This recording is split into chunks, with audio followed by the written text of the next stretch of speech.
Hello IGNOU students, welcome back to my channel mastering education today.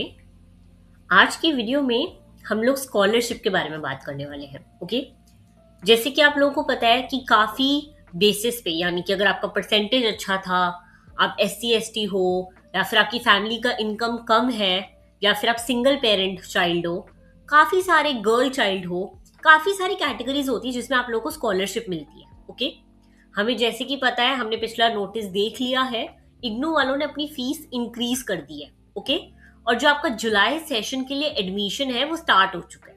यहाँ पे आप देखोगे, आपको इस वीडियो में ना मैं ये बताने वाली हूँ कि आप लोग कैसे स्कॉलरशिप के लिए अपनी एलिजिबिलिटी चेक कर सकते हो, कि कैसे आपको पता लगेगा कि क्या आपको इग्नू से पढ़ने के लिए स्कॉलरशिप मिलेगी या नहीं। ओके, काफी लोगों का ये मेरे को कमेंट आया था कि मैम प्लीज जब भी नया एडमिशन स्टार्ट होते हैं जरूर बताना, क्योंकि देखो, आप एक बार एडमिशन लोगे उसके बाद आप एलिजिबिलिटी चेक कर सकते हो, और अगर होगा तो आपको पैसे रिफंड मिलेंगे या फिर पैसे मिला करेंगे कॉलेज से। ओके, तो मेरी मानो तो प्लीज जैसे अपना एडमिशन वगैरह लो, अपना स्कॉलरशिप चेक करो, ताकि जो भी पैसे आप लोग बचा सको वो बच पाए, क्योंकि ऑब्वियसली एक पुअर मिडिल क्लास इंसान ही इग्नू से अपनी डिग्री करेगा। तो इसलिए आई वुड रिक्वेस्ट एवरीबॉडी कि प्लीज जो भी कर रहे हो एडमिशन के लिए अप्लाई, वो लोग जरूर जाके अपना स्कॉलरशिप की एलिजिबिलिटी चेक करें। ओके, अब बात करते हैं कि ये हम कैसे करेंगे। ये देखो, आपके सामने इग्नू की वेबसाइट है, आपको दिख रही होगी ignu.ac.in, ये आपकी वेबसाइट है। ओके, आपको ये वेबसाइट खोलनी है। इसमें आपको सबसे नीचे आना है एडमिशन, ये वाला जो पोर्टल है ना, इसमें इसमें आप करोगे अप्लाई फॉर ODL प्रोग्राम, इस पे क्लिक। ओके, जैसे ही आप इस पे क्लिक करोगे आपको दिखेगा, देखो जुलाई 2026 का साइकिल स्टार्ट हो चुका है। यहाँ पे कर click here for new registration करके आप लोग अपने एडमिशन के लिए अप्लाई कर सकते हो। अब आप यहाँ पे देखोगे, देखो लिखा हुआ है eligible students can apply for government of India scholarships on the national scholarship portal at, आपको साइट दे रखी है। Okay, after confirmation of admission, आप अपना एडमिशन वगैरह ले लो, फीस पे कर दो, और उसके बाद आप स्कॉलरशिप के लिए अप्लाई कर सकते हो। अब देखो, आप इस वाले लिंक पे ना क्लिक करोगे, जैसे ही आप ये लिंक क्लिक करोगे आप आ जाओगे नेशनल स्कॉलरशिप पोर्टल के लिए। वैसे भी अभी के लिए इसकी एप्लीकेशन वगैरह स्टार्ट हो चुकी है। एकेडमिक ईयर आप देख सकते हो 2025 से 26 का एकेडमिक ईयर है। तो आई वुड रिक्वेस्ट कि आप लोग अपनी एलिजिबिलिटी वगैरह चेक कर लो और उस हिसाब से फिर अपना फॉर्म भर दो। ओके, अब अगर आपको एलिजिबिलिटी चेक करनी है तो देखो आपको क्या करना है। यहाँ पे आपको बहुत सारे टैब दे रखे हैं, students, institution, officer, public, fellowship. आपको पब्लिक वाले टैब पर क्लिक करना है। ओके, ये पब्लिक वाला टैब है, आपको इस पे क्लिक करना है। उसके बाद आपको नीचे जाके देखना है, ये देखो लिखा हुआ है स्कॉलरशिप एलिजिबिलिटी। इसके थ्रू आप देख सकते हो कि क्या आपको स्कॉलरशिप मिलेगी या नहीं। अब आप ये व्यू वाले बटन पे जाओगे। ओके, और जैसे ही आप ये खोलोगे ना, तो देखो आपके सामने एक पूरा पोर्टल आ जाएगा। ठीक है, आपके सामने एक पूरा फॉर्म आ जाएगा जो आपको ढंग से एक्यूरेटली फिल करना है। ओके, अब मैं आपको बताती हूँ, देखो क्या क्या आपने फिल करना है। सबसे पहले है डोमिसाइल स्टेट स्लैश यूटी, मतलब कि आपका स्टेट या फिर आपकी यूनियन टेरिटरी, आप जहां भी रहते हो जिस स्टेट में, वो आपको फिल करनी है। ओके, ये आपके पास आ जाएगी, देखो पूरी लिस्ट है, आप इसमें से अपनी स्टेट वगैरह जो है फिल कर सकते हो। ठीक है, अगर आप दिल्ली में रहते हो दिल्ली में, जयपुर जयपुर, मेरा मतलब है राजस्थान राजस्थान, मध्य प्रदेश, हरियाणा, पंजाब, जो भी आपका स्टेट है आप भर सकते हो यहाँ पे। ठीक है, उसके बाद आप यहाँ पे अपना नाम भरोगे। ठीक है, यहाँ पे अपना जैसे कि हम भर देते हैं नाम, चलो ठीक है, ये हमने नाम भर दिया। ठीक है, उसके बाद आप अपना जेंडर चेक करोगे। ठीक है, जेंडर चेक नहीं करना, फिल करना है यहाँ पे, मेल फीमेल अदर्स जो भी है। सिंगल गर्ल चाइल्ड, यानी कि आप अपने माँ बाप की एक ही औलाद हो, अगर हो तो यस कर देना, अगर आपका कोई भाई बहन है तो नो कर देना। ओके, उसके बाद आप अपना डेट ऑफ बर्थ चूज करोगे। डेट ऑफ बर्थ जो भी होगा आपका, आप अपना वो चूज कर सकते हो। ठीक है, मैं रैंडम चूज कर रही हूँ यहाँ पर। फिर आप अपना मैरिटल स्टेटस करोगे कि आप देखो शादी हो रखी है, नहीं हो रखी, डाइवोर्स्ड हो, मैरिड हो, अनमैरिड हो, विडो। ठीक है, ज्यादातर स्टूडेंट्स होंगे अनमैरिड होंगे, तो आप अनमैरिड चूज करोगे। अब देखो ये बहुत इंपॉर्टेंट है, ये भरना कंपलसरी है, स्टार लगा हुआ है इस पर। ठीक है, पेरेंट एनुअल इनकम, आपके माँ बाप की जो सालाना इनकम है, यानी कि वो एक साल में कितना कमाते हैं, आपको वो भरना है। ओके, और इस पे ही आपकी स्कॉलरशिप डिपेंड करेगी, तो जो भी हो जैसी भी हो आपको ये भरनी है। यहाँ पे चलो मैं भर देती हूँ 5,000 रुपए अगर। ठीक है, ये पेरेंट एनुअल इनकम। अब देखते हैं पेरेंट प्रोफेशन, जो भी आपके पेरेंट का प्रोफेशन है। बीडी वर्कर यानी कि फैक्ट्री वगैरह में काम करते हैं, आर्मी वगैरह में हैं।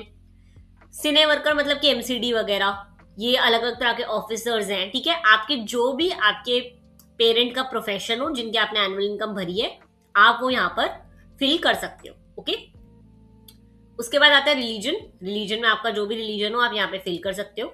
ओके, फिर आता है कम्युनिटी, आप किस से बिलोंग करते हो, कैटेगरी क्या है आपकी, जनरल, ओबीसी, एससी, एसटी, जो भी। देखो, अपनी कैटेगरी सही भरना, हो सकता है वो आप लोगों का जब आप फॉर्म फिल कर रहे हो तो आपका कैटेगरी सर्टिफिकेट भी मांगे। ओके, डिसेबल्ड हो यानी कि डिसेबिलिटी में आपको पता है क्या क्या आता है। अगर आप विजुअली डिसेबल हो, हेयरिंग डिसेबल हो, जैसे भी, तो आप भर देना, वरना नो कर देना। ओके, हॉस्टलर यानी कि आप किसी हॉस्टल वगैरह में रहते हो तो इसको नो कर देते हैं। पेरेंट्स नॉट अलाइव यानी कि आपके माँ बाप की डेथ हो गई थी किसी एक्सीडेंट में, या फिर वो शहीद हो गए हैं, या कोविड-19 में मर गए हैं, या फिर आप अनाथ हो, या फिर आपके पेरेंट्स को कोई डिसीज वगैरह है, तो आप यहाँ पे वो फिल कर सकते हो। ओके, फिर आती है स्कॉलरशिप की कैटेगरी। यहाँ पे आप प्री करोगे, पोस्ट मैट्रिक वगैरह 12th वगैरह वाली होती है, आपको यहाँ पे प्री फिल करना है। ओके, एप्लीकेशन टाइप स्कॉलरशिप या इंसेंटिव। देखो, स्कॉलरशिप करना, बाद में इंसेंटिव में भी चेक कर लेना अगर स्कॉलरशिप में ना आ रहा हो। इंसेंटिव होता है कि आपको पैसे दिए जाएंगे। ओके, स्कॉलरशिप चूज करते हैं। अब फिर आता है इंस्टीट्यूट का नाम, इस पे क्लिक करके आप अपना इंस्टीट्यूट वगैरह जो है फिल कर सकते हो। अगर आप इग्नू से हो तो देखो हम लोग इग्नू का ही फिल करेंगे। ठीक है, आपका जो भी इंस्टीट्यूट का नाम हो आप यहाँ पे उसको सर्च वगैरह कर कर आराम से उसको फिल कर सकते हो। ठीक है, आपको अपने स्टेट के हिसाब से करना होगा। इंदिरा गांधी वैसे ही मिल जाएगा, तो कोई दिक्कत वाली बात नहीं है। ठीक है, तो आप अपना जो भी आपका होगा आप वो फिल कर देना। ठीक है, वैसे तो इग्नू डालने पे ही आ जाना चाहिए, यहाँ पे नहीं आ रहा, कोड वगैरह से नहीं आ रहा, नाम वगैरह से भी नहीं आ रहा, पर इग्नू आएगा। आपको ढंग से सर्च करना पड़ेगा स्टेट वगैरह सिलेक्ट करके, और यहाँ पे आप अपना जो भी है अपना वो फिल कर सकते हो। ठीक है, अभी के लिए चलो हम कोई और फिल कर देते हैं। अगर हम दिल्ली यूनिवर्सिटी देखें तो आती है, देखो ये सारे कॉलेजेस वगैरह आ रहे हैं। ठीक है, तो आप इसमें से जो भी है अपना फिल कर सकते हो। यहाँ पे नहीं है, आप अपना ढूंढ सकते हो। ठीक है, इंदिरा गांधी नेशनल यूनिवर्सिटी, और उसके हिसाब से आप फिल कर सकते हो। ओके,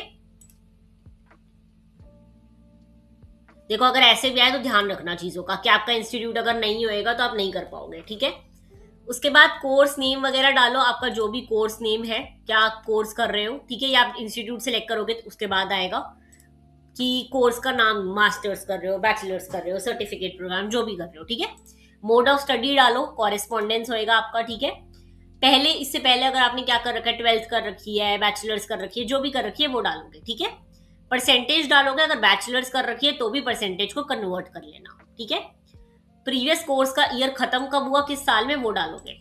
ओके, आपका बोर्ड यूनिवर्सिटी क्या थी, आपने किस यूनिवर्सिटी से करा है, वो सब डालना है। ठीक है, अपने 12th का रोल नंबर डालना है, अपनी मार्कशीट पे देख लेना 12th क्लास का परसेंटेज डालना है, 12th का बोर्ड डालना है। देखो सीबीएसई बोर्ड वगैरह जो भी आपका होगा आप वो डाल सकते हो। ठीक है, 10th का रोल नंबर डालना है, मार्कशीट पे देख लेना 10th क्लास की परसेंटेज डालनी है। ठीक है, कॉम्पिटिटिव रोल नंबर, अगर आपने कोई कॉम्पिटिटिव एग्जाम दिया है कभी, ठीक है, जैसे यूपीएससी दिया हो या फिर सीटैट दिया हो, कोई भी आपने कॉम्पिटिटिव एग्जाम दिया था वो डाल सकते हो, उसका रोल नंबर, आपका कॉम्पिटिटिव एग्जाम क्या था, ठीक है, वो आप डाल सकते हो। कॉम्पिटिटिव एग्जाम का साल डालना है और किसने कंडक्ट करा था। ठीक है, देखो ये आप खाली भी छोड़ सकते हो, अगर आपने कोई भी कॉम्पिटिटिव एग्जाम ना दिया हो तो आप खाली भी छोड़ सकते हो, कोई बड़ी बात नहीं है। ओके, फिर आप यहाँ पे कैप्चा डालोगे जो लिखा हुआ है यहाँ पर, और उसके बाद चेक एलिजिबिलिटी पे क्लिक कर दोगे। अब जैसे ही आप क्लिक करोगे तो देखो यहाँ पे लिखा हुआ है, सारा कुछ आप चेक करने के बाद चेक एलिजिबिलिटी पे क्लियर कर कर आपको ना पूरी लिस्ट आ जाएगी आपके पास। देखो, once you fill in all your details you will able to see a list of all scholarship schemes. आपके लिए जो जो स्कॉलरशिप स्कीम अवेलेबल है वो आ जाएगी आपके पास। ठीक है, उसकी डेट आएगी कि कब उसका फॉर्म बंद हो रहा है, उसके गाइडलाइंस आएंगे कि इस फॉर्म के लिए क्या क्या चाहिए होता है, और उसके बाद आप उस पर क्लिक करके वो फॉर्म वगैरह फिल कर सकते हो। अगर कोई भी स्कीम्स नहीं आती तो आप अपना डिटेल वगैरह फिर से चेक करो, अपने रीजंस वगैरह ढंग से चेक करो, और अगर फिर भी चेक करने के बाद नहीं आता तो इसके लिए आप, इसका मतलब है कि आप स्कॉलरशिप के लिए एलिजिबल नहीं हो। ओके, तो आप यहां से अपनी एलिजिबिलिटी चेक कर सकते हो इग्नू की स्कॉलरशिप के लिए। ओके, अब अगर इसके अलावा आपको कोई भी डाउट्स हो इग्नू की स्कॉलरशिप से रिलेटेड, तो आप नीचे कमेंट करके मेरे से पूछ सकते हो। ऑल द वेरी बेस्ट, मिलते हैं नेक्स्ट वीडियो में। Thank you so much.